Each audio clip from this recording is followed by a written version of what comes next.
बिस्मिल्लाहिर्रहमानिर्रहीम, अस्सलाम वालेकुम नाज़रीन, मैं खुरम गर्देज़ी आप सबको प्रोग्राम सेहत ज़िंदगी में बहुत बहुत खुशामदीद कहता हूँ। जनाब, प्रोग्राम सेहत ज़िंदगी सच न्यूज़ का लाइव क्लिनिक है जहाँ पर हम लोग बात करते हैं आपकी सेहत की, बीमारियों के बचाव के सिलसिले में, उनकी ट्रीटमेंट, मैनेजमेंट, प्रिवेंशन, इन तमाम चीज़ों पर हमारी बात होती है। ख़ास बात हमारे प्रोग्राम की है कि हम पाकिस्तान के माहिर एथेंटिक हेल्थ प्रोफेशनल्स डॉक्टर्स को अपने प्रोग्राम में दावत देते हैं ताकि एक सही इन्फॉर्मेशन लोगों तक पहुँचाई जा सके। गलत फहमियाँ, मिथ्स वगैरह जो पाए जाते हैं बीमारियों के प्रिवेंशन, इलाज और इन तमाम चीज़ों के सिलसिले में उन पर बात की जा सके, उन गलत फहमियों को दूर करके एक सेहतमंद पाकिस्तान बनाया जा सके। लाइव आप लोगों की खिदमत में हाजिर होते हैं ताकि आप लोगों को प्रोग्राम में शामिल किया जा सके। फ़ोन नंबर आप स्क्रीन पे देख रहे हैं 0512321200 और 0512321203, दोनों नंबर हमारे एक्टिव हैं। जनाब, आज बड़े ही अहम मौजू पर हम लोग बात करना चाह रहे हैं और काफ़ी एक अरसे से हम लोगों ने इस मौजू को डिस्कस करना शुरू किया है। मौजू हमारे कैंसर से रिलेटेड होता है क्योंकि पाकिस्तान में कैंसर केसेस जो हैं वो बढ़ते जा रहे हैं। उसकी बहुत सी वजूहात हैं जो डॉक्टर्स डिस्कस करते हैं, इसमें लाइफस्टाइल और भी बहुत सी चीज़ें आ जाती हैं। तो इस बीमारी पर बात करना बहुत ज़रूरी है क्योंकि इसकी आगाही वैसे भी हमारे मुल्क में या मैं कहूँ दुनिया में भी बहुत सी कम है और इस पर जितनी बात की जाए मेरे ख्याल में कम है। इसीलिए हमने आज इस टॉपिक को सिलेक्ट किया, इस पर बात करेंगे। ख़ास तौर पे हम लोग बात करेंगे जनाब सर्जिकल तरीके से, सर्जरी के ज़रिए जो मुख्तलिफ कैंसर्स होते हैं उनके ट्रीटमेंट जो किए जाते हैं वो कैसे किए जाते हैं, कब सर्जरी की ज़रूरत पड़ती है, उसका सक्सेस रेट क्या है, इन तमाम चीज़ों में हमारी गुफ्तगू रहेगी। प्रोफेसर डॉक्टर रिजवान अजीज़ हमारे साथ स्टूडियो में मौजूद हैं। डॉक्टर साहब professor of surgery, journal and cancer surgeon हैं और डॉक्टर साहब doctor Akbar Niazi teaching hospital Islamabad में अपनी खिदमत अंजाम दे रहे हैं। डॉक्टर साहब ने टाइम लिया है ताकि इस अहम मौजू के बारे में डॉक्टर साहब से बात की जा सके। आपको कोई सवाल है इस सिलसिले में तो ज़रूर कॉल करें, अपना सवाल पूछें। हम लोग चलेंगे डॉक्टर साहब की तरफ गुफ्तगू का आगाज़ करेंगे। सलाम अर्ज़ करता हूँ डॉक्टर साहब। वालेकुम अस्सलाम। साहब थैंक यू वेरी मच, आपने टाइम निकाला। प्रोफेसर साहब ये बताइएगा, पहले तो बेसिक से हमेशा हम शुरू करते हैं ताकि जो है लोगों को बार बार इस चीज़ का बताया जाए कि जी ना कैंसर है क्या, क्योंकि बहुत से लोगों को स्टिल एक बहुत बड़ी पॉपुलेशन होगी जिसको डेफिनेशन भी नहीं पता होगी, यानी समझ नहीं है कि ये बीमारी होती कैसे शुरू होती है, क्योंकि एक बड़ी कॉम्प्लिकेटेड सी चीज़ है। तो थोड़ा सा कैंसर के बारे में जनरली लोगों को बताइएगा कि जनाब है क्या। बिस्मिल्लाहिर्रहमानिर्रहीम जी, सबसे पहले तो बहुत बहुत शुक्रिया आपने मुझे टाइम दिया इस प्रोग्राम में आने का। कैंसर के बारे में मैं कोशिश करता हूँ कि जितने सादा अल्फाज में समझा सकूँ लोगों को कि कैंसर क्या है और कैसे होता है। जी प्लीज़। हमारी बॉडी में जो भी बॉडी के सिस्टम हैं, जो सेल्स हैं, जो खुलिये हैं, वो मुसलसल एक चेंज ओवर में चल रहे होते हैं और पुराने खुलिये ख़त्म हो रहे होते हैं, नए खुलिये बन रहे होते हैं। अच्छा। और बाज़ जगहों पे किसी भी चीज़ की मुसलसल इरिटेशन से उन खुलियों में जब नए खुलिये बनते हैं तो म्यूटेशन आ जाती है, उनमें जेनेटिक चेंजिंग आ जाती है और वो सेल्स जो जिस मकसद के लिए बन रहे होते हैं उसकी बजाय वो कोई ना कोई दूसरा काम शुरू कर देते हैं या बढ़ना शुरू कर देते हैं या वो नॉर्मल नहीं रहते और वो ग्रो करना शुरू कर देते हैं। उनको चूँकि वो एबनॉर्मल सेल्स होते हैं और वो बड़ी तेज़ी से ग्रो करते हैं, ठीक है, तो उनको हम कैंसर सेल्स कहते हैं या म्यूटेटेड सेल्स कहते हैं। ठीक है। वो आहिस्ता आहिस्ता जब ज़्यादा ग्रो कर जाते हैं और अलामात आने लग जाती हैं तो वो कैंसर में तब्दील हो जाते हैं। सही। अच्छा डॉक्टर साहब, कभी कभार डॉक्टर्स ट्यूमर का लफ्ज़ भी इस्तेमाल करते हैं, तो ट्यूमर और कैंसर में डॉक्टर साहब क्या फ़र्क होता है? ट्यूमर का लफ्ज़ जनरली किसी भी ऐसी स्वेलिंग के लिए यूज़ होता है, जैसे जिस्म पे कोई गिल्टी बन गई तो उसको ट्यूमर भी कह देते हैं। अच्छा। लेकिन ज़रूरी नहीं कि वो ट्यूमर कैंसर भी हो। अच्छा, ठीक है। तो वो ट्यूमर नॉन कैंसर भी हो सकता है। ट्यूमर का एक जनरल ब्रॉड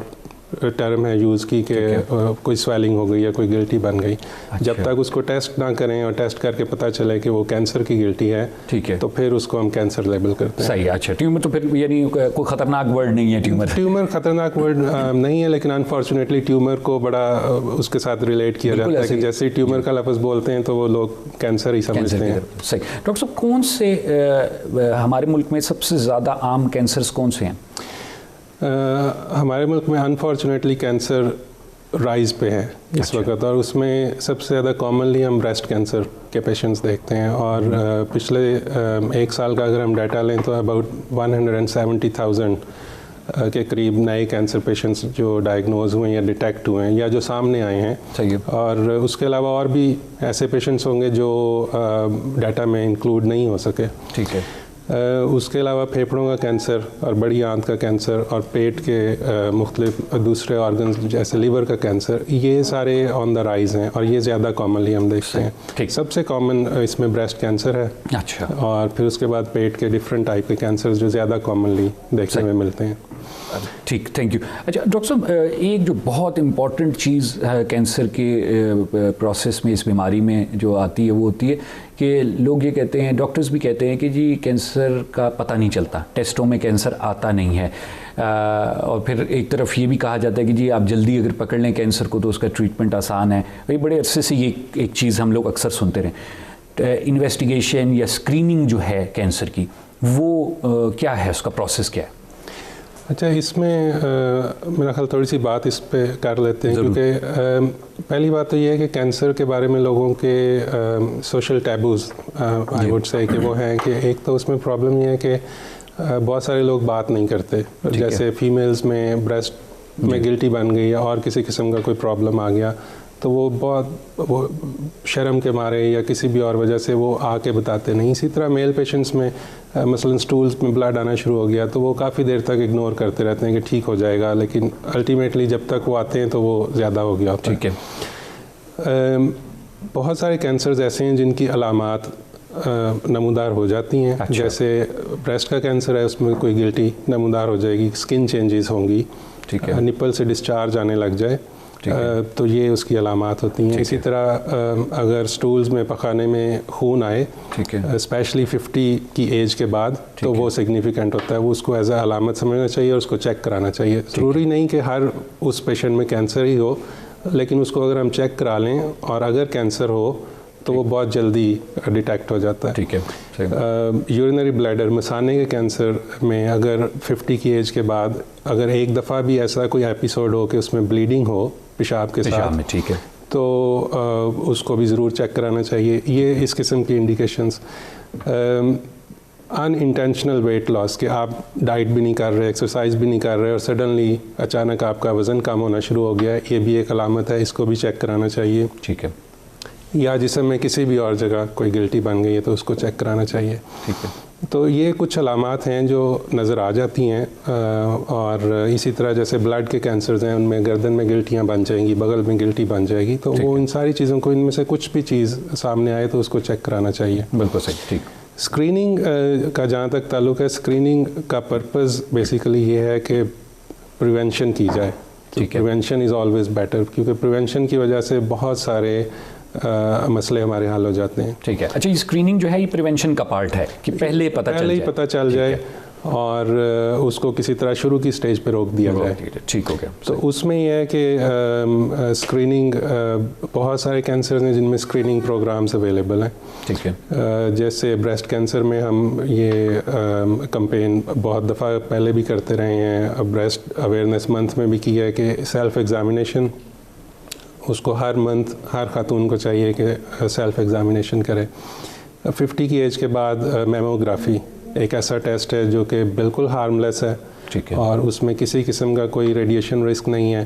ठीक है। उसको हर साल ज़रूर कराना चाहिए ताकि कोई ऐसी गिल्टी जो आप महसूस ना कर सकें और इतनी छोटी हो अभी, वो भी मेमोग्राफी में आ जाती है। तो स्टेज 1 पे अगर हम कैंसर को पकड़ लें तो वो तकरीबन 100% क्योरेबल है। ठीक है, सही। अच्छा, इसी तरह बड़ी आंत के कैंसर में जो यूरोप में और अमेरिका में ये चीज़ें बहुत कॉमनली की जाती हैं कि हर साल एक स्टूल टेस्ट करते हैं। बहुत सिंपल टेस्ट है कि एक स्टूल सैंपल दे देते हैं। ठीक है। और उसमें वो चेक करते हैं कि कोई ब्लड के सेल्स हैं या नहीं, उसको हम ऑकल्ट स्टूल टेस्ट कहते हैं। ठीक है। और अगर उसमें कोई ब्लड के सेल्स डिटेक्ट हो जाएं तो फिर वो पूरी प्रॉपर स्क्रीनिंग और सारे टेस्ट इन्वेस्टिगेशंस करते हैं। ठीक है। तो ये ऐसे स्क्रीनिंग टेस्ट से जो कैंसर डिटेक्शन है वो स्टेज 1 और 2 में काफ़ी कॉमन हो गई है अब हर जगह पे, और हम कोशिश कर रहे हैं कि पाकिस्तान में भी हम इसको ज़्यादा से ज़्यादा प्रमोट करें। सही। ठीक है। इसका मतलब ये जो टेस्ट आपने कहा है तो बड़े सिंपल से टेस्ट हैं। अगर बंदा रेगुलरली, अगर कोई थोड़ी बहुत ऐसी अलामात या कोई चेंजेस, कोई रूटीन से चीज़ें हट रही हैं तो उसमें आप टेस्ट करवा लें। बिल्कुल सही। डॉक्टर साहब, आप मुल्क से बाहर आपने काफ़ी अरसा जो है प्रैक्टिस की है, कंपैरिजन अगर आप करें पाकिस्तान का और वेस्ट का या फर्स्ट वर्ल्ड कंट्रीज़ का, तो हम लोग ट्रीटमेंट, इन्वेस्टिगेशन, स्क्रीनिंग के लिहाज से कहाँ पर खड़े हुए हैं? देखें, इसमें मैं सबसे पहले तो ये कहूँगा कि डेवलप्ड कंट्रीज़ में जो ट्रीटमेंट के पैटर्न या तरीके अवेलेबल हैं हम लोग भी उन्हीं को, हम लोग ज़्यादातर वेस्ट से वो अडॉप्ट करते हैं और हम उन्हीं को फॉलो करते हैं। ठीक है। और बहुत सारी चीज़ें जो है बहुत सारे टर्शरी केयर सेंटर्स में हम लोग कर रहे हैं उसी तरह से कि कीमोथेरेपी है, सर्जरी है, सारी ऑप्शंस अवेलेबल हैं, रेडिएशन है। ठीक है।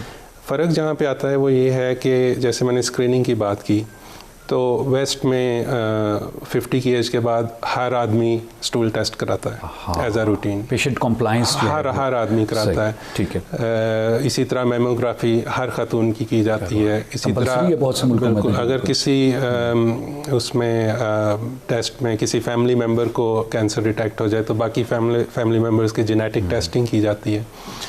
ये बहुत बड़ा मेजर डिफरेंस है कि उनके यहाँ कैंसर के क्योर की रेशियो हमारे से ज़्यादा है। सही। डॉक्टर साहब यहीं से गुफ्तगू आगे बढ़ाएंगे माज़ूर के साथ, छोटा सा वक्फा लेने हमने प्रोग्राम में, सो गुफ्तगू आगे बढ़ेगी। जी नाज़रीन, आप लोग गुफ्तगू सुन रहे हैं प्रोफेसर डॉक्टर रिजवान अजीज़ की। डॉक्टर साहब जो हैं प्रोफेसर ऑफ सर्जरी हैं, जनरल और कैंसर सर्जन हैं। Doctor Akbar Niazi teaching hospital Islamabad में डॉक्टर साहब अपनी खिदमत अंजाम दे रहे हैं। डॉक्टर साहब से बड़े अहम मौजू पर हमारी गुफ्तगू चल रही है कैंसर के सिलसिले में। डॉक्टर साहब ने प्रोग्राम के पहले हिस्से में बात की। बात अब हम लोग करेंगे कि मुख्तलिफ ट्रीटमेंट्स हम लोग सुनते हैं सर्जरी के कैंसर के ट्रीटमेंट में, जिसमें सर्जरी आ जाती है, कीमोथेरेपी आ जाती है, रेडिएशन भी आ जाती है। और ये बड़े मसलन एक किस्म के कंफ्यूजिंग सा होता है कि जी मसलन कौन सा ट्रीटमेंट करवाना है, कौन सा अच्छा ट्रीटमेंट है, कब करवाना है। ये चीज़ें पेशेंट्स के जहन में होती हैं। इसमें हम लोग आज बात करेंगे। आपको कोई भी सवाल होता है तो ज़रूर कॉल करें 0512321200 और 0512321203, दोनों नंबर हमारे एक्टिव हैं। हम लोग चलेंगे डॉक्टर साहब की तरफ। डॉक्टर साहब आपने तफसील से बता दिया कि जी जनाब क्या है, फिर उसकी स्क्रीनिंग क्या है, इस पर हमारी बात हो गई। और आपने एक चीज़ जो कही कि पेशेंट कंप्लायंस बहुत ज़रूरी है, कि यानी लोगों को भी इस चीज़ की तरफ तवज्जो दिलानी चाहिए कि वो ख़ुद भी अगर उनको कोई चेंजेस नज़र आ रही हैं तो वो अपने टेस्ट वगैरह करें। डॉक्टर साहब सर्जिकल जो उसके ट्रीटमेंट्स हैं उसमें जैसे आप जो हैं जनरल एंड कैंसर सर्जन हैं, तो अगर हम सिंपल पूछें कि कैंसर सर्जन कौन होता है तो क्या इसका आंसर होगा सर? अच्छा, इसमें यह है कि जैसे हमने पहले थोड़ी सी बात की कि कैंसर की बहुत सारी डिफरेंट ट्रीटमेंट्स अवेलेबल हैं और बहुत सारे पेशेंट्स में ये सारी ट्रीटमेंट्स मिल के की जाती हैं, लेकिन एक तरतीब के साथ और एक सीक्वेंस के साथ। ठीक है। कि कीमोथेरेपी होगी या सर्जरी होगी। ठीक है। तो कैंसर सर्जन ऐसे ट्रेंड सर्जन्स होते हैं जो स्पेसिफिकली इस तरह के कैंसर पेशेंट्स को डील करने के मामले में एक्सपर्ट होते हैं। ठीक है।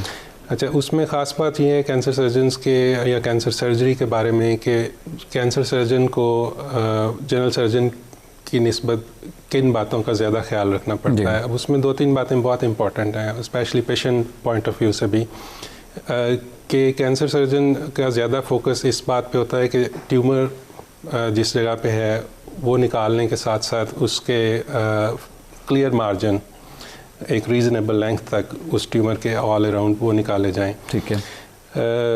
ब्लड वेसल्स, खून की नालियाँ जो सप्लाई करती हैं ब्लड, उनको निकाला जाए, और गदूद जैसे जिनको हम लिम्फ नोड्स बोलते हैं, ठीक है, वो सारे उस ट्यूमर के साथ निकाले जाएं। ठीक है। अच्छा, अब उसका पर्पज़ ये होता है कि ट्यूमर के दोबारा होने का रिस्क कम से कम हो जाए। ठीक है। अच्छा, इसके अलावा बाज़ दफ़ा ये भी होता है कि जैसे फॉर एग्ज़ाम्पल बड़ी आंत के कैंसर के लिए हम सर्जरी कर रहे हैं तो उसमें यूरिनरी ब्लैडर या मसाना उसके साथ जुड़ा हुआ होता है। अच्छा। तो वो अपनी सर्जरी की नौइयत उसी वक्त ड्यूरिंग द ऑपरेशन चेंज करनी पड़ती है। अच्छा, इसके अलावा ये भी ख्याल रखना होता है, जैसे आजकल हम लोग ज़्यादा सर्जरी की होल या लेप्रोस्कोपी कर रहे हैं, तो उसमें ये ख्याल रखना होता है कि ट्यूमर निकालते वक्त ट्यूमर सेल्स स्प्रेड ना हो। अच्छा। और जिस जगह से हमने कैमरा या पोर्ट्स डाले हुए हैं वहाँ पे उनकी डिपॉजिट ना आ जाएं जो कि बाद में रिकरेंस या दोबारा होने का सबब बने। ठीक है। अच्छा, फिर उसका एक और डिफरेंट एस्पेक्ट ये होता है कि बाकी दूसरी स्पेशलिटीज़ जैसे कीमोथेरेपी या रेडिएशन जो लोग करते हैं उनके साथ कोऑर्डिनेशन, ताकि हर चीज़ की टाइमिंग पेशेंट के लिए परफेक्ट हो। ठीक है। और फिर एक और एस्पेक्ट होता है कि पेशेंट की फैमिली और रिलेटिव्स के साथ डीलिंग, क्योंकि वो ज़ाहिर है एक स्ट्रेस में से गुज़र रहे होते हैं और पेशेंट खुद एक बहुत ज़्यादा स्ट्रेस में से गुज़र रहा होता है इन कंपैरिजन टू कि अगर हम देखें कि एक और कोई पेशेंट जिसका हम हर्निया का ऑपरेशन कर रहे हैं उसका स्ट्रेस लेवल बिल्कुल फ़र्क होगा। बिल्कुल ऐसे। तो कैंसर सर्जन का काम सिर्फ अपने स्किल के ज़रिए कैंसर का ऑपरेशन करना नहीं है, बल्कि पेशेंट की, रिलेटिव्स की साइकोलॉजिकल हेल्थ का ख्याल रखना भी है। ठीक है। तो इसके लिए काफ़ी लंबी ट्रेनिंग होती है। अच्छा। जैसे मैंने इंग्लैंड में काम किया तो उसमें 7-8 साल के करीब एक उसमें ट्रेनिंग दी जाती है जिसमें इन सारे एस्पेक्ट्स का ख्याल रखा जाता है। ठीक है, सही। उसमें कैंसर सर्जन फिर फाइनली जब हम अपना एग्ज़ाम या पास आउट होते हैं एज कंसल्टेंट मैंने वहाँ फिर काम शुरू कर दिया, तो उस वक़्त इन सारे एस्पेक्ट्स के मुताबिक वो इनको डील करने के लिए कैंसर सर्जन फिट होता है, तो देन दे अलाउ के वो अब आप जाके तो एज अ कैंसर सर्जन काम शुरू कर। ज़बरदस्त, इसका मतलब काफ़ी चंगा भला डिफरेंस है एक जनरल सर्जन में और एक कैंसर सर्जन में। वैसे भी जैसे कि हम देखते हैं कि जी ज़्यादा से ज़्यादा सब स्पेशलिटीज़ और सुपर स्पेशलिटीज़ आती जा रही हैं, एक एक छोटे छोटे ऑर्गन का सुपर स्पेशलिस्ट मौजूद है। ज़ाहिरी बात है उसकी एजुकेशन, उसकी ट्रेनिंग उसी के मुताबिक होती है और बेहतर तरीके से वो चीज़ों को डील कर सकते हैं। देखते हैं हम लोग कैंसर की ट्रीटमेंट में आप लोग एक पूरा ग्रुप डॉक्टर्स का बैठा हुआ होता है, वो क्यों बैठता है? अच्छा, उसमें उस ग्रुप को हम ट्यूमर बोर्ड कहते हैं। अब ट्यूमर बोर्ड जो है वो it's rather a new concept, relatively new. मैं कहूँगा कि इसको यूरोप में या अमेरिका में तो कुछ साल हो गए इसको आए हुए। अच्छा, ठीक है। और वहाँ पे ये ट्यूमर बोर्ड का कॉन्सेप्ट अब इस तरह से फॉलो होता है कि वो हर कैंसर पेशेंट उस ट्यूमर बोर्ड में डिस्कस होता है, यानी एवरी इंडिविजुअल पेशेंट उसमें डिस्कस होता है। ठीक है।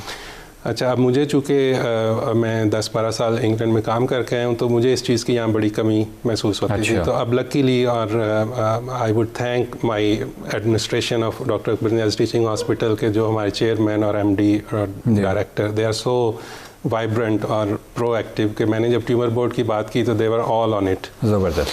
अच्छा, अब ट्यूमर बोर्ड का कॉन्सेप्ट ये है कि ट्यूमर बोर्ड में ऑन्कोलॉजिस्ट, सर्जन, हिस्टोपैथोलॉजिस्ट और रेडियोलॉजिस्ट और कोई भी और स्पेशलिटी जो उस पेशेंट से रिलेटेड हो, जैसे मसाने का कैंसर है तो यूरोलॉजिस्ट, यूट्रस का कैंसर है तो गायनिकोलॉजिस्ट, अच्छा, या अगर टंग या नेक का कैंसर है तो हेड एंड नेक सर्जन, वो उस मीटिंग में आता है। ज़बरदस्त। अच्छा, उसमें इम्पॉर्टेंट बात ये है कि हर पेशेंट, हर कैंसर पेशेंट उसमें डिस्कस होता है। ठीक है। अब उसमें सीक्वेंस ये बनता है, आई एम वेरी हैप्पी कि हमने ये शुरू कर दिया अपने हॉस्पिटल में। उसमें ये होता है कि कुछ कैंसर्स ऐसे होते हैं जिसमें पहले कीमोथेरेपी के 2 या 3 साइकिल दे के ट्यूमर का साइज़ छोटा करते हैं और फिर सर्जरी की तरफ जाते हैं। ठीक है। कुछ पेशेंट्स ऐसे होते हैं जिसमें पहले सर्जरी हम रिकमेंड करते हैं और फिर बाद में कीमोथेरेपी या रेडिएशन उसमें लगती है। हिस्टोपैथोलॉजिस्ट का बहुत बड़ा रोल उसमें होता है ताकि हमें पता चल सके कि पूरा ट्यूमर निकल गया। ठीक है।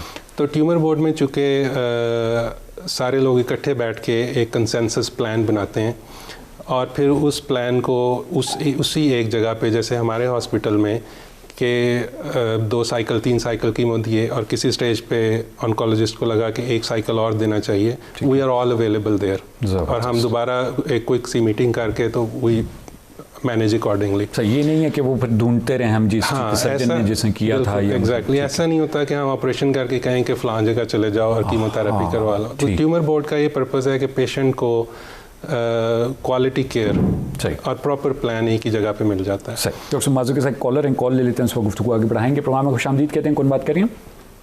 अस्सलाम वालेकुम, मैं बात कर रही हूँ। जी फरमाइएगा, क्या पूछना चाहेंगी? डॉक्टर साहब आपकी बात सुन रहे हैं। जी सर, लास्ट टाइम मुझे ब्रेस्ट का सोनोग्राम करवाया था, 21 ईयर ओल्ड, मतलब उसमें फिर उन्होंने कहा था 1 निकल है सर, और मैंने वहाँ बात करवाया था तो किसी दूसरे रेडियोलॉजिस्ट के पास, उन्होंने फिर कहा 3 है।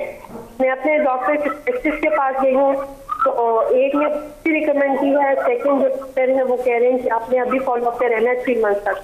तो मैं काफ़ी वरीड हूँ, डबल माइंडेड हुई हूँ, तो काइंडली आप मुझे सजेस्ट करें इन केस में देखती हूँ बायोप्सी करवाती हूँ तो साइड इफेक्ट नहीं है, क्योंकि जिस डॉक्टर ने मना किया था करने को वो ये कहती कि 3 जगहों पे हैं, छोटे छोटे हैं, बिल्कुल मिलीमीटर में है, 7 मिलीमीटर 9 मिलीमीटर, तो ये 2 सेंटीमीटर से ज्यादा नहीं है। ठीक है। तो काइंड मुझे बताएं कि ये रेडियोलॉजिस्ट ने गलती से शुरू में 1 देखा था, ये 3 हो गया, ये क्या चीज है? रेडियोलॉजिस्ट ने एक बार फिर बताइएगा, रेडियोलॉजिस्ट ने बेसिकली आपको क्या कहा है? सर स्टार्ट में मैंने जब करवाया था तो स्टार्ट के रेडियोलॉजिस्ट ने कहा था कि 1 नेडूल है, जस्ट 1 फाइबर नेडूल है, फाइबरडिनोमा। ठीक है। उसके बाद वो इस तरह का रिजम्बल कर रहे हैं। बाद में जब मैंने दोबारा करवाया तो वो 1 से 3 हो गए थे। ठीक है। लेकिन साइजेस छोटे छोटे हैं। ठीक है। तो इनकेस अगर मैं बायोप्सी करवाती हूँ, फाइन नीडल बायोप्सी जो है, तो उसका साइज तो नहीं होगा, उसमें कितनी एक्यूरेसी होगी? या मैं फॉलो अप पे रहूं या मुझे वो टेस्ट कराना चाहिए? ठीक है, तो इस बारे में चाहिए मुझे गाइडेंस चाहिए। बहुत अच्छा कि आपने कॉल की। प्रोफेसर साहब इस पे बात करेंगे, ज़रूर सुनिएगा। डॉक्टर साहब क्या कहना चाहिए? इनकी एज पूछ सकते हैं हम? कॉल तो अब ड्रॉप हो गई है, मेरे ख्याल से इनको 36 ईयर्स शायद। अच्छा, इसमें जैसे इन्होंने बताया कि पहले इन्होंने जो भी टेस्ट कराया उसमें एक गिल्टी आई और उसके बाद फिर 3 हो गई। तीनों का साइज़ बहुत छोटा है। फाइब्रोएडिनोमा एक ऐसी गिल्टी होती है जो कि बिनाइन होती है, नॉन कैंसर होती है। ठीक है। अच्छा, उसमें फिर जो 1 से 3 हो गई और उनका बहुत छोटा साइज़ है, उसमें एक बात ये भी होती है कि जो इस एज ग्रुप में ख़वातीन होती हैं उनमें इस किस्म की बहुत छोटी छोटी गिल्टियाँ बाज़ दफ़ा बनती रहती हैं और ख़ुद ब खुद डिसअपीयर हो जाती हैं। ठीक है। और वो हर हार्मोनल साइकिल के साथ बाज़ दफ़ा वो बन सकती हैं और फिर वो डिसअपीयर हो सकती हैं। ठीक है। तो इसलिए अगर हमें ये कंफर्म हो कि ये नॉन कैंसर है तो हम उसको आम तौर पे फॉलो अप पे रखते हैं। ठीक है। अब दूसरा क्वेश्चन इन्होंने ये किया कि उसका फाइन नीडल FNAC जिसको बोलते हैं नीडल टेस्ट, वो करा सकते हैं या कराना चाहिए या नहीं। अच्छा, ये बड़ा अच्छा क्वेश्चन है क्योंकि इससे रिलेटेड बहुत सारे लोगों में ये क्वेरीज या क्वेश्चंस होते हैं कि उसको टच कर देंगे तो उसका वो फैल ना जाए और उसको हम नाइफ लगा देंगे तो वो स्प्रेड हो जाएगा। ठीक है। ऐसा बिल्कुल नहीं है। अगर आपके फिजिशियन ने, आपके सर्जन ने आपको FNAC रिकमेंड की है तो बिल्कुल आप करा लें। उसका कोई नुकसान नहीं है, उसका कोई साइड इफ़ेक्ट नहीं। सही है। कन्फर्मेशन किसी भी ट्यूमर की बायोप्सी पर ही होती है, ऑल्दो बाकी सारे स्कैन्स और टेस्ट वो सजेस्ट ज़रूर कर देते हैं कि ट्यूमर बिनाइन है या कैंसर है, लेकिन कन्फर्मेशन का तरीका बायोप्सी ही है। सही है। ठीक। और FNAC का कोई साइड इफेक्ट नहीं होता और उसकी वजह से बिल्कुल फैलता नहीं है। सही। और ये रेडियोलॉजी में अगर कोई चीज़, जैसे उन्होंने कहा पहली बार एक आया फिर दूसरी बार 2-3 आए हैं, तो उस पर कुछ कोई कमेंट करना चाहिए? उसी पे मैंने ये बताया था कि इस एज ग्रुप में बाज़ गिल्टियाँ बन जाती हैं। ठीक। सही। और वो डिसअपीयर हो जाती हैं, तो हम अगर तो जो भी इन्होंने टेस्ट कराया उस पर वो श्योर हैं कि ये नॉन कैंसर हैं, जो कि यूजुअली इस एज ग्रुप में नॉन कैंसर ही होती हैं। ठीक है। तो उसको वो फॉलो कर सकते हैं। प्रोफेसर डॉक्टर रिजवान अजीज़ हमारे साथ स्टूडियो में मौजूद हैं। डॉक्टर साहब प्रोफेसर ऑफ सर्जरी हैं, जनरल एंड कैंसर सर्जन हैं। Doctor Akbar Niazi teaching hospital Islamabad में डॉक्टर साहब अपनी खिदमत अंजाम दे रहे हैं। डॉक्टर साहब से हमारी तफसीली बड़ी अहम गुफ्तगू रही है कैंसर के सिलसिले में, कैंसर ट्रीटमेंट, प्रिवेंशन, स्क्रीनिंग, तमाम चीज़ों में डॉक्टर साहब ने बात की। आप लोगों की कॉल्स भी हम लोग ले रहे हैं, आपको कोई सवाल होता है ज़रूर कॉल करें, अपना सवाल पूछें। डॉक्टर साहब से हमारी बात चल रही थी वक्फे में जाने से पहले कि जी एक पूरा बोर्ड, एक पूरा ग्रुप जो है वो डॉक्टर्स का बैठ के आजकल कैंसर पेशेंट्स को ट्रीट करता है, जो कि डॉक्टर साहब ने बताया कि डॉक्टर साहब जिस हॉस्पिटल में हैं उस सेटअप में ये बोर्ड मौजूद है और हम लोग मुख्तलिफ डॉक्टर से कंसल्ट करके ट्रीटमेंट करते हैं। इसी भी डॉक्टर साहब से और भी बात करेंगे। जी डॉक्टर साहब क्या ऐड करना चाहेंगे इसमें और आप प्लीज़? अच्छा, उसमें मेरा ख्याल बात हम लोगों की यहाँ ड्रॉप हो गई थी कि कोऑर्डिनेशन बहुत इंपॉर्टेंट है सारे डिपार्टमेंट्स में। सही। अच्छा, उसके अलावा ट्यूमर बोर्ड का एक और फ़ायदा ये होता है कि अगर हमें सस्पिशन शक है कि जैसे बड़ी आंत का कैंसर है फॉर एग्जांपल और उसमें ब्लैडर या मसाना इन्वॉल्व हो सकता है, तो यूरोलॉजिस्ट या अगर ओवरीज यूट्रस इन्वॉल्व हो सकती है तो गायनिकोलॉजिस्ट, वो सब ऑलरेडी अवेयर होते हैं इस पेशेंट से और दे आर यूजुअली अवेलेबल। ठीक है। तो ये बहुत बड़ा ट्यूमर बोर्ड का फ़ायदा होता है कि हमें उस टाइम अगर कोई ऐसी सिचुएशन फेस करने को मिल जाए कि अब उस सिचुएशन में क्या करें, तो हमारी पूरी टीम ऑलरेडी ऑन बोर्ड होती है। ठीक है। तो ये बहुत बड़ा ट्यूमर बोर्ड का फ़ायदा है। सही है। और इसके अलावा एक बहुत बड़ा फ़ायदा ज़ाहिर रही है कि पेशेंट के पॉइंट ऑफ व्यू से अगर सोचें तो एक तो पेशेंट केयर बहुत ज़्यादा इम्प्रूव और बेटर हो जाती है, दूसरा सारी फैसिलिटीज़ पेशेंट को एक ही जगह पे मिल जाती है, जगह जगह नहीं भागना पड़ता। सही, बिल्कुल ऐसा ही होता है। अक्सर पेशेंट्स हम लोग देखते हैं कि जैसे इस्लामाबाद में एक सरकारी जो सेटअप है नूरी हॉस्पिटल का, तो बेचारे लोग पता नहीं कहाँ से उठ के आए होते हैं कि अच्छी जी हमने पता नहीं, कोई कहता है मैं रेडिएशन करवाने आया, कोई कहता है मैं टेस्ट करवाने आया हूँ, कोई कहता है, और वो बेचारे बाहर रोड पर बैठे हुए होते हैं। बड़ा एक अजीब सा जो है वो मंजर देखने में मिलता है कि कैंसर पेशेंट जो है इस कंडीशन में बेचारे उनके फैमिली मेम्बर्स भी और सारे, तो एक ही अगर रूफ के अंडर ये सारी चीज़ें मिल जाए तो बहुत बड़ी ब्लेसिंग है। डॉक्टर साहब सर्जरीज, एक तो सबसे पहले ये बताइए कि हमारे लोगों में कैंसर के सिलसिले में सर्जरी का जो ट्रीटमेंट का ऑप्शन है वो बड़ा फेवरेट है। लोग कहते हैं जी सर डॉक्टर साहब बस काट के निकाल दें, क्यों?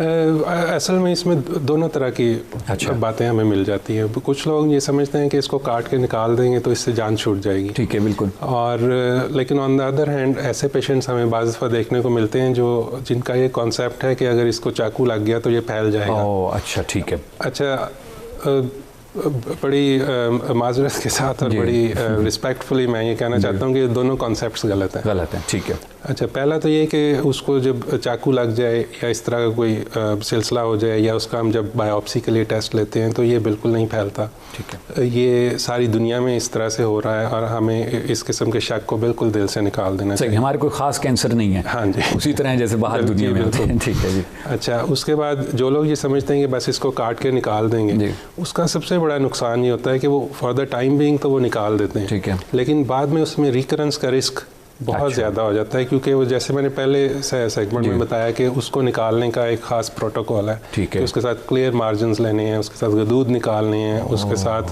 कोई और ऑर्गन चिपका हुआ है तो उसको निकालना है। उस सारे काम का पर्पज़ ये है कि उसके बाद उसमें रिकरेंस ना हो या दोबारा होने का रिस्क कम से कम हो जाए। और फिर उसके साथ जैसे हम लोग मल्टीडिसिप्लिनरी अप्रोच से काम करते हैं, फिर उसके बाद कीमोथेरेपी और रेडिएशन, वो डिपेंड करता है कि किस टाइप का ट्यूमर था, वो साथ ऐड करना या देना या हार्मोनल ट्रीटमेंट देना, ये बहुत ज़्यादा इंपॉर्टेंट और बहुत ज़्यादा ज़रूरी है। तो इसलिए खाली काट के निकाल देने से मसला हल नहीं हो जाता। ठीक हो गया। डॉक्टर साहब, क्या मुख्तलिफ किस्म की सर्जरीज मौजूद हैं या कोई एक प्रोटोकॉल है? जनरली जो ये सारी चीज़ पेशेंट टू पेशेंट वेरी करती है, पेशेंट की चॉइस पे। जैसे हम ब्रेस्ट कैंसर की बात अगर करें तो ब्रेस्ट कैंसर चूँकि आजकल वो बहुत ज़्यादा तेज़ी से बढ़ रहा है और यंग एज ग्रुप में हो रहा है, तो ब्रेस्ट कैंसर में की एग्जांपल हम लेते हैं कि उसमें रेडिकल सर्जरी बाज़ दफ़ा करनी पड़ती है कि वो पूरी उस साइड की ब्रेस्ट हमें निकालनी पड़ती है। बाज़ दफ़ा ये होता है कि ट्यूमर हमें शुरू की स्टेज में मिल गया, स्टेज 1 में, उसमें हम ये कोशिश करते हैं कि फॉर कॉस्मेटिक रीजंस भी, और उसमें इतनी ज़रूरत भी नहीं होती एग्रेसिव सर्जरी की, तो हम सिर्फ ट्यूमर और उसके इर्द गिर्द एक क्लियर मार्जिन निकाल देते हैं। लेकिन यहाँ समझने की बात ख़ास तौर पे ये है कि खाली ट्यूमर को निकाल देना इस सूरत में और बाकी ब्रेस्ट के टिश्यू को सेव करना कंप्लीट ट्रीटमेंट नहीं है, क्योंकि उसमें फिर कीमोथेरेपी और रेडिएशन उसका पार्ट होता है ताकि उसमें हम कंजर्वेटिव सर्जरी कर सकें। ठीक है। अब उसमें डिफरेंट लोगों की डिफरेंट अपनी पर्सनल प्रेफरेंस भी हो सकती है, लेकिन ज़्यादातर हम लोग अपने क्लिनिकल सिनेरियो के मुताबिक पेशेंट टू पेशेंट जैसे वेरी करता है उसके मुताबिक उनको सजेस्ट करते हैं। और उसमें फिर एक दफ़ा से दोबारा मैं जिक्र कर दूं कि ट्यूमर बोर्ड का बहुत ज़्यादा रोल होता है। ठीक है। तो उसमें हर तरह का एस्पेक्ट और पेशेंट की विशेज़ और पेशेंट के बाकी सारी कंडीशंस डिस्कस हो जाती हैं। ठीक है। इसी तरह पेट के कैंसर में बाज़ दफ़ा ऐसा होता है कि बड़ी आंत का छोटी आंत का कैंसर इतना ज़्यादा फैल गया होता है कि जब हम ऑपरेट करने की कोशिश करते हैं तो हमें आइडिया होता है कि सारे ऑर्गन्स तो नहीं निकाल सकते, तो उस सूरत में हम कंजर्वेटिव सर्जरी की तरफ जाते हैं। ठीक है। और इसी तरह बाज़ सिचुएशंस ऐसी होती हैं कि अगर ट्यूमर का साइज़ बहुत बड़ा है और सर्जरी उस सूरत में करना इतना फेवरेबल नहीं है, तो हमारे ऑन्कोलॉजिस्ट 2 या 3 साइकिल कीमोथेरेपी के देते हैं, उससे ट्यूमर श्रिंक हो जाता है और सर्जरी आसान हो जाती है। अच्छा, ठीक है। जो एडवांसमेंट्स इसमें आ गई हैं आजकल, उसमें एक चीज़ को हम बोलते हैं सेंटिनल लिम्फ नोड बायोप्सी, क्योंकि जैसे मैंने कहा हम लोग कोशिश ये करते हैं कि ट्यूमर के साथ सारे लिम्फ नोड्स और गदूद भी निकालें जो उससे रिलेटेड होंगे, उससे रिलेटेड, बिल्कुल। ठीक है। तो वो सेंटिनल लिम्फ नोड बायोप्सी ये होती है कि जो फर्स्ट ड्रेनिंग लिम्फ नोड है वो एक टेक्निक के ज़रिए हम लोग डिटेक्ट करते हैं। ठीक है। और उसको उसी वक्त टेस्ट करते हैं हमारे हिस्टोपैथोलॉजिस्ट, और अगर वो ट्यूमर सेल्स के लिए नेगेटिव हो तो फिर बाकी उससे आगे के गदूद निकालने की ज़रूरत नहीं रहती, नहीं होती। अच्छा। और अगर वो पॉजिटिव हो तो फिर वो बाकी सारे निकाले जाते हैं। ये एक एडवांसमेंट है सर्जरी में। तो इसलिए सर्जरी की भी डिफरेंट टाइप्स हैं, पेशेंट टू पेशेंट वेरी करता है। सर्जरी किस स्टेज पे करनी है, पहले कीमोथेरेपी देनी है, पहले रेडिएशन देनी है, ये सारी चीज़ें उसमें फिर हम लोग डिस्कस करते हैं और उसके मुताबिक फ़ैसला करते हैं। सही। थोड़ा सा सर्जरी में मैं और बता दूं कि सर्जरी में थोड़ा सा कैंसर सर्जन का रोल इसलिए भी इम्पॉर्टेंट है कि जो पेशेंट्स कीमोथेरेपी के बाद आते हैं या रेडिएशन के बाद आते हैं, उसमें एक ख़ास वक्फा होना चाहिए ऑपरेशन में और कीमोथेरेपी में, या ऑपरेशन में और रेडिएशन में। तो इसलिए भी कोऑर्डिनेशन और ट्यूमर बोर्ड डिस्कशन और इन सारी चीज़ों का बहुत ज़्यादा रोल है। ठीक। डॉक्टर साहब कॉलर हैं, कॉल ले लेते हैं। प्रोग्राम में खुशामदीद करें। कौन बात कर रहे हैं? जी, अब्दुल कयूम मेरा नाम है जी, लाहौर से बोल रहा हूँ जी। जी। और ये एक प्रोग्राम चल रहा था अभी आपका जो कैंसर के ट्यूमर के लिए। बिल्कुल। तो मेरा बात सुन रहे हैं, पूछिएगा क्या पूछना चाहेंगे? पूछना ये है कि ये इस वक्त ज़्यादा जो उम्र के 50 से ऊपर के लोग हैं ना जी, उसमें उनको प्रोस्टेट का मसला बनता है। जी बिल्कुल। उसके लिए जरा प्लीज कोई इंफॉर्मेशन दें ताकि हम भी अपना उससे फायदा लें। ठीक है, बहुत इंपॉर्टेंट सर आपने सवाल पूछा है, बहुत अच्छा कि आपने कॉल की। डॉक्टर इस पे बात करेंगे, ज़रूर सुनिएगा। डॉक्टर साहब, प्रोस्टेट का वाकई बड़ा एक लोगों में वो है, प्रोस्टेट का काफ़ी 50 के बाद। अच्छा, प्रोस्टेट में ज़ाहिर है 2 तरह के मसले होते हैं, एक नॉन कैंसर और कैंसर। ठीक है। तो प्रोस्टेट में जो नॉन कैंसर प्रॉब्लम्स हैं वो तो यूजुअली हमारे यूरोलॉजिस्ट उसको डील करते हैं। प्रोस्टेट में खुदा न खास्ता कैंसर हो जाए तो अगेन उसमें ये सारी ऑप्शंस अवेलेबल होती हैं। उसमें बाज़ दफ़ा रेडिएशन भी देते हैं, बाज़ दफ़ा एक्सटेंसिव सर्जरी करनी पड़ती है, उसके बाद रेडिएशन देते हैं। ठीक है। इसके अलावा एक और ट्रीटमेंट अवेलेबल है जिसमें पीरियडिकली इंजेक्शंस लगाए जाते हैं। अच्छा। लेकिन जो इनके जो आम पब्लिक के समझने की बात ये है कि पेशेंट अगर 50 ईयर्स से ज़्यादा एज ग्रुप का हो और उसको कभी ऐसा हो कि पेशाब में खून आए तो वो उसको ज़रूर चेक कराना चाहिए। अच्छा, ठीक है। अच्छा, उसमें मसाने के कैंसर का डर भी होता है और हमारे यहाँ चूँकि ये होता है कि एक दफ़ा आए और उसके बाद बंद हो जाता है तो लोग उसको बिल्कुल इम्पोर्टेंस नहीं देते। लेकिन बहुत सारे ट्यूमर ऐसा करते हैं कि वो एक दफ़ा ब्लीड करते हैं और फिर क्वाइट हो जाते हैं। अच्छा। तो उस दौरान वो बढ़ जाते हैं।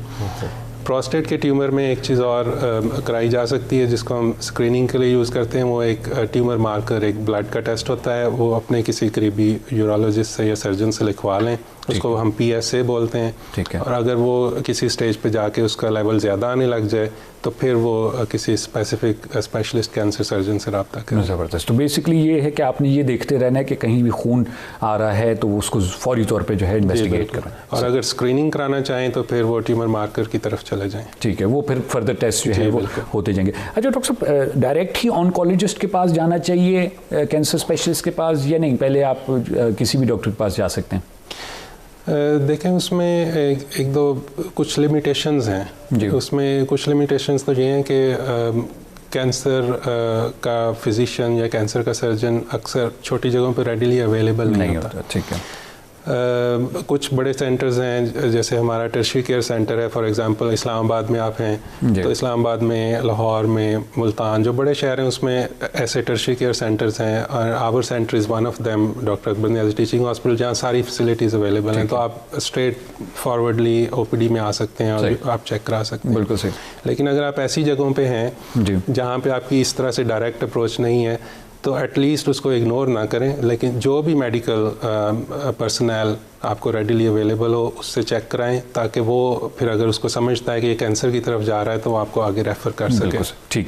अच्छा डॉक्टर साहब, सर्जिकल ट्रीटमेंट की बात हो रही थी। एक और चीज़ जो मैंने अक्सर नोट की है वो ये कि कभी कभार लोगों को ऑप्शन भी दिया जाता है कि जी आप सर्जरी करवाना चाहते हैं तो आप सर्जरी करवा लें, नहीं तो आप रेडिएशन कर लें या केमोथेरेपी कर लें। तो ये ऑप्शन पेशेंट को क्यों दिया जाता है?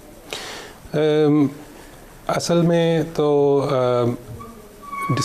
डॉक्टर का जो काम है या सर्जन का या ऑन्कोलॉजिस्ट का, हम लोगों का काम बेसिकली एडवाइस देना है। ठीक है। और सजेस्ट करना है। बिल्कुल सही। ये कॉन्सेप्ट लोगों में इस बात को समझना बहुत ज़रूरी है कि डॉक्टर आपके ऊपर कोई भी ट्रीटमेंट फोर्स नहीं कर सकता। बिल्कुल ठीक। और कुछ इस किस्म के कैंसर होते हैं जिसमें 2 या 3 तरह की ऑप्शंस अवेलेबल होती हैं। ठीक है। जैसे अभी प्रोस्टेट के बारे में हम बात कर रहे थे, तो अगर खुदा न खास्ता प्रोस्टेट का कैंसर हो जाए तो उसमें वो इंजेक्शंस भी अवेलेबल हैं, उसमें रेडिएशन भी अवेलेबल है। ठीक है। बाज़ दफ़ा तो स्टेज ऐसी होती है कि आप एक ही ऑप्शन पेशेंट को दे सकते हैं, लेकिन बहुत शुरू की स्टेज में बाज़ सिचुएशंस ऐसी होती हैं कि दोनों ऑप्शंस आप पेशेंट को दे सकते हैं। ठीक है। पेशेंट को इसलिए हम फिर ऑप्शन देते हैं कि पेशेंट की बॉडी होती है, पेशेंट अपने बॉडी को ज़्यादा समझता है, पेशेंट की प्रेफरेंस होती है। ठीक है। उसे बता दिया जाता है सारा, तो उसे हम सारी ऑप्शंस बता देते हैं। लेकिन डिसीजन अगर पेशेंट खुद ले तो क्योंकि वो उसको खुद अपनी रिस्पॉन्सिबिलिटी हम लेने का ज़्यादा रिकमेंड करते हैं। ठीक है। तो इसलिए पेशेंट की काउंसलिंग बहुत ज़रूरी होती है हमारे साथ। अच्छा डॉक्टर साहब, केमोथेरेपी, जब भी केमोथेरेपी की बात आती है तो लोगों में एक खौफ होता है कि जी इसके साइड इफ़ेक्ट्स बहुत हैं। तो क्या अगर हम कंपेयर करें सर्जिकल ऑप्शन को और केमोथेरेपी को, तो उसमें क्या साइड इफ़ेक्ट्स की बुनियाद पे हम लोग उस ऑप्शन को छोड़ सकते हैं? छोड़ना चाहिए आपके? मेरे ख्याल में इसको इस तरह से समझना चाहिए। एक तो सर्जरी और कीमोथेरेपी का जब हम दोनों का कंपैरिजन करते हैं तो उसमें तो वही बात हम दोबारा करेंगे कि बेसिकली ये कोऑर्डिनेटेड अप्रोच होनी चाहिए। इसमें ऑन्कोलॉजिस्ट, सर्जन, रेडिएशन थेरेपी सब बैठ के एक डिसीजन लें, और अगर उसमें दोनों ऑप्शंस अवेलेबल हो तो पेशेंट को दोनों ऑप्शंस दें और पेशेंट उसके बारे में डिसाइड करें। बिल्कुल सही, ठीक। कीमोथेरेपी के साइड इफ़ेक्ट्स हैं, लेकिन मैं उसको यूजुअली अपने पेशेंट्स को इस तरह समझाता हूँ कि कीमोथेरेपी के साइड इफ़ेक्ट्स ज़्यादा ख़तरनाक हैं या बॉडी में ट्यूमर का होना ज़्यादा ख़तरनाक है। बिल्कुल सही, तो उसको जब हम रिस्क और बेनिफिट्स को देखते हैं तो बावजूद इसके कुछ साइड इफ़ेक्ट्स हैं, लेकिन in the long run patient की कंफर्ट के लिए, पेशेंट के लाइफ प्रोलॉन्ग करने के लिए और उसकी क्वालिटी ऑफ लाइफ बेटर रखने के लिए अल्टीमेटली कीमोथेरेपी हम रिकमेंड करते हैं। बिल्कुल सही। फॉर द टाइम बीइंग तो पेशेंट तकलीफ़ में कुछ टाइम गुजारता है, लेकिन उसके लॉन्ग टर्म इफेक्ट बहुत अच्छे होते हैं बजाय इसके कि हम कीमोथेरेपी ना करें और ट्यूमर को ग्रो होने दें। बिल्कुल सही, ठीक। डॉक्टर साहब, आप मुल्क से बाहर पर आपने प्रैक्टिस की है, इस टाइम पे क्या हमारे ऑपरेशन थिएटर्स या जो ऑपरेटर्स आप लोगों को दिया जाता है काम करने के लिए, क्या वो इंटरनेशनल स्टैंडर्ड्स पे है? देखें, उसमें भी कुछ इस तरह से ही सिचुएशन है कि पाकिस्तान में जो कुछ अच्छे सेंटर्स हैं, और आई एम वेरी लकी कि I am working at one of those centres, तो उन जगहों पे तो बहुत अच्छा और एडवांस्ड और मॉडर्न इक्विपमेंट अवेलेबल है। ठीक है। लेकिन ऑफ कोर्स वो बाकी शहरों में या टाउन्स में अवेलेबल शायद ना हो। बिल्कुल ऐसे ही, लेकिन जो अच्छे सेंटर्स हैं उनमें अवेलेबल है। और ये फ़र्क वेस्ट में और पाकिस्तान में थोड़ा सा ये डिफरेंस है कि वेस्ट में तकरीबन हर हॉस्पिटल में अवेलेबल सारा कुछ अवेलेबल, सरकारी में भी है, प्राइवेट में भी, सब जगह एवरीथिंग इज़ अवेलेबल। तो हमारे यहाँ ज़रा टर्शरी केयर सेंटर्स ऐसे हैं कि जिनमें इस तरह की सारी फैसिलिटी अवेलेबल होती है, जिसमें की होल से ऑपरेशन करना, मिनिमली इन्वेसिव ऑपरेशन, एंडोस्कोपी और लेज़र थेरेपीज़, कीमोथेरेपी, ये सारा कुछ एक ही जगह अवेलेबल हो। तो पाकिस्तान में कुछ सेंटर्स हैं बिल्कुल जिसमें ये चीज़ें अवेलेबल हैं। बिल्कुल अप टू डेट चीज़ें जो हैं मौजूद हैं। हमारे जो सर्जन्स हैं, क्या आपको लगता है कि वो भी इंटरनेशनल स्टैंडर्ड्स पे काम कर रहे हैं? ये मैं सवाल इसलिए पूछ रहा हूँ क्योंकि बहुत से हमारे लोग जो कि अफोर्डिंग हैं, तो वो बजाय इसके कि पाकिस्तान में ट्रीटमेंट करवाएं, वो मुल्क से बाहर चले जाते हैं ट्रीटमेंट करवाने के लिए। तो क्या आप ये कह सकते हैं कि जी ऑपरेटर्स तो आपने बता दिया हमारे पास है, तो हमारे सर्जन्स या जो भी कैंसर रिलेटेड लोग हैं, ऑन्कोलॉजिस्ट हैं, क्या वो भी उन्हीं प्रोटोकॉल्स को फॉलो कर रहे हैं जो इंटरनेशनल फॉलो हो रहे हैं? मेरा ख्याल है कि इसमें थोड़ा सा मैं शायद ये कमेंट करूं कि जो लोग बाहर जाते हैं उनके माइंड में ज़्यादा ये बात होती है कि बाहर चूँकि एक मल्टीडिसिप्लिनरी अप्रोच से ट्रीटमेंट हो रहा है। ठीक है। ये बहुत बड़ा कॉन्सेप्ट है लोगों के माइंड में कि बाहर चूँकि कोऑर्डिनेटेड तरीके से काम ट्रीटमेंट हो रहा है, जो कि पाकिस्तान में हर सेंटर में नहीं उस तरह से हो रहा, कुछ सेंटर्स में ही हो रहा है। तो एक तो वो लोगों के माइंड में बहुत ज़्यादा होता है कि हम ऐसी जगह चले जाएं जहाँ पे सब लोग अवेलेबल हों और एक कंसेंसस प्लान के ज़रिए वो हमारा ट्रीटमेंट करें, बजाय इसके कि हम कीमोथेरेपी के लिए एक जगह जाएं, सर्जरी के लिए दूसरी जगह जाएं, फिर उन दोनों का आपस में राब्ता ना हो, कंसल्टेशन ना हो। बिल्कुल सही।